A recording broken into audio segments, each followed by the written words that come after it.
مرحبا بكم في القناه. نتمنى تكونوا بخير وعلى خير. اليوم غادي نصاوب معكم هذا البسكوي كما كتشوفوا اللي هو ساهل وسامبل وعادي وما كيحتاجش بزاف ديال المقادير. كيجي مقرمش من برا وهش من الداخل كما كتشوفوا.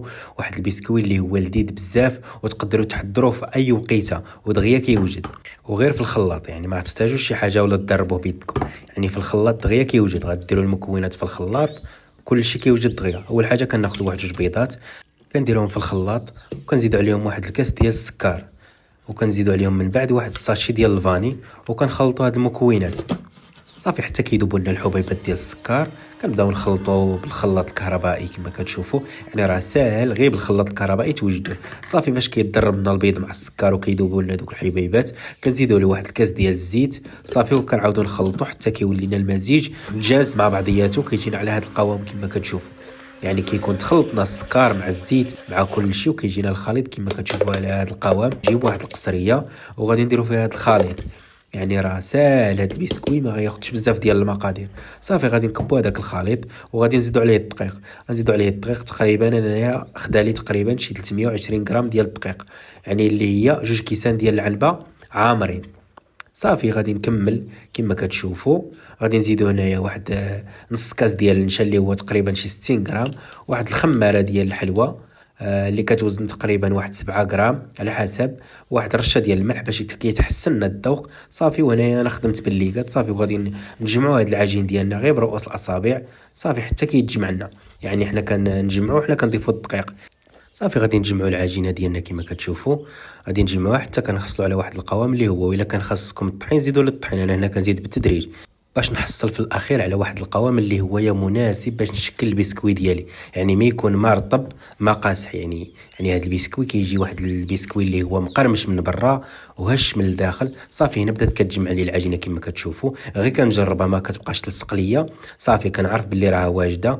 صافي هنا كندوز نشكلها يعني بلا زيت بلا والو، يعني ما كندير لا زيت لا في يدي لا حتى شي حاجه.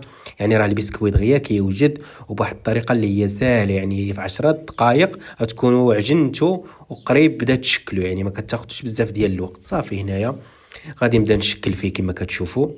كنديروا مكويرات صغار بحال هكا، يعني نتوما تقدروا تعبروهم الا بغيتوا تعبروهم ديروا فيهم تقريبا ديك 20 غرام. ما بغيتوش تعبروهم ديروا غير عينكم ميزانكم. صراحه هاد البسكوي انا ما كنديروش ما كنعبروش لانه بسكوي اللي هو عادي كنخدمو غير بعيني ميزاني.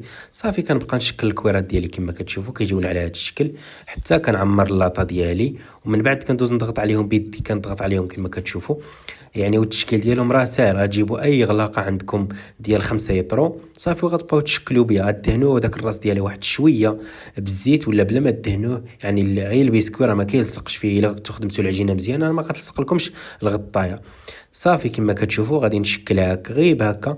غندير واحد 5 ديال الهلالات. صافي اللاطه ديالي الاولى وجدتها هي، غادي نخليها على جنب وغادي ندوز نوجد اللاطه باش نطيبهم في مره واحده. صافي هنايا غادي ساليت اللاطه ديالي غادي نشكلها حتى هي، ندير لها واحد 5 ديال الهلالات. يعني راه واحد البسكوي اللي سال وكيعطينا واحد الكميه اللي كبيره، يعني غير بمكونات اقتصاديه جدا وبواحد المكونات اللي هي قليله كيعطينا تقريبا شي 32 حبه حتى ل 34 على حسب الحجم ديال البسكوي ديالكم. صافي هنايا ملي دخلنا الفران طيبنا على واحد النار اللي مهيله خرجناه كيجينا على هذا الشكل. كيجينا واحد البسكوي اللي محمر وزوين وهشيش من الداخل ومقرمش من برا. هنايا درتو انا في هذه العلبه، بغيت نقدمه في هذه العلبه. كيجي واحد البسكوي اللي هو زوين بزاف، ونتمنى يعجبكم هذا البسكوي وتشتركوا في القناه وتخليوا لي واحد الكومنتير زوين وتعطيوني الاقتراحات ديالكم.